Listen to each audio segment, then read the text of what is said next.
वालेकुम। अच्छा जी, मैं बनाने का ज़ीरे वाला चावल, इसके अंदर जाएगा घी, ठीक है। और ये बस सिंपल से चावल हैं, कोई लोग बॉईल कर लेते हैं, मैं बॉईल नहीं करता, ठीक है। सिर्फ ये ज़ीरा और गरम मसाला डाल के, दालचीनी डाल के, तो बस इसका तड़का लगाता हूँ, मैं आपसे शेयर करता हूँ। अच्छा जी, ये दालचीनी है और ये बादियान का फूल है और तेज़पत्ता है जिसको कहते हैं, ठीक है। और ज़ीरा ये डाल दिया घी के अंदर, घी गर्म हो गया था, इसके अंदर डाल दिया, ठीक है। और इसके अंदर मैंने अब कोई चीज़ नहीं डालनी, बस ये जब थोड़ा सा गर्म हो जाए गरम मसाला, तो फिर इसके अंदर हम पानी डाल के जितने चावल हैं उस हिसाब से नमक डाल के, मिर्च नहीं डालनी और चावल डाल देंगे, बस मैं आपके साथ करता हूँ बाकी। और साथ में हम बनाएंगे हलीम। हलीम के लिए मैंने दाल भिगो के रखी थी, ये वाली थी देखिए, ठीक है। और इसके अंदर हम डालेंगे गोश्त का मसाला। अच्छा जी, ये देखें, ये हो गया था गर्म थोड़ा सा, तो मैंने इसके अंदर पानी डाल दिया। तो अब इसके अंदर जितने फरमाइश है ना, उस हिसाब से चावल डालूंगा, सॉरी पानी डालूंगा, और फिर उसके बाद चावल डालेंगे। चावल भिगो दिए, तो आप इससे करते हैं। प्याज रख दिया दाल के लिए इधर, और इधर चावल एक साइड से चढ़ाए हुए हैं, वो बन रहे हैं, ठीक है। थोड़ा सा बनने वाले हैं, और दाल के लिए प्याज डाल दिया।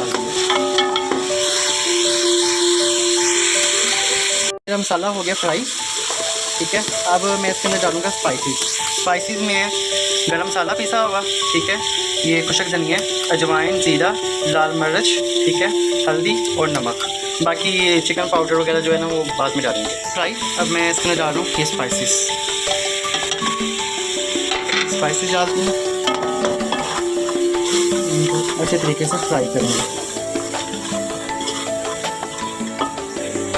नाज़रीन के साथ दाल के अंदर बहुत ही अच्छा टेस्ट आता है, मज़ेदार।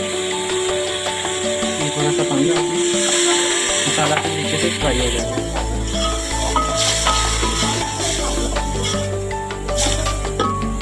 फ्राई। अब इसके अंदर ये ना मसाला पड़ा था गोश्त का, ठीक है, ये भी इसके अंदर डालेंगे। फिर हलीम जैसा ना टेस्ट आएगा। चिकन पाउडर डाल देंगे, और ये बड़ा गोश्त का ना मसाला था, तो वैसे खाया नहीं जाता, जो ऐसे खाया जाएगा। अच्छा जी, ये सोया सॉस है, 2 स्पून ये डालूँगा, ठीक है, इस मसाले के अंदर। और विनीगर डालूँगा, ठीक है, थोड़ा सा, क्योंकि ये जो स्मेल वगैरह होगी ना गोश्त की, ख़त्म हो जाएगी। चलिए डालते हैं।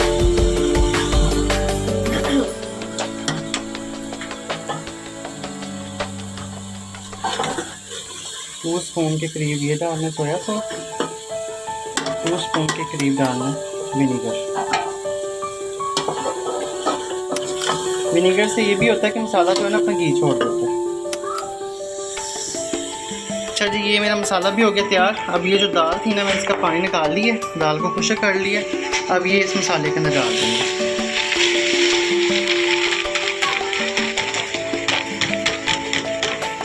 ये ना हलीम टाइप आप बन जाएगी।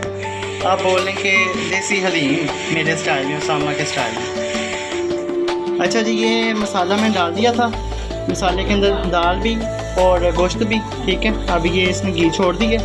अब इसके अंदर हम डाल देंगे पानी, और प्रेशर को बंद कर देंगे तकरीबन 15 मिनट तक। हमारे हो गए चावल रेडी, ठीक है। चावलों के साथ हलीम, देसी हलीम मेरे स्टाइल वाली, ये वो बनाई है साथ में, और ये सलाद पकौड़े साथ में नहीं बने, ठीक है जी। चलिए जी, इफ्तारी करते हैं आप।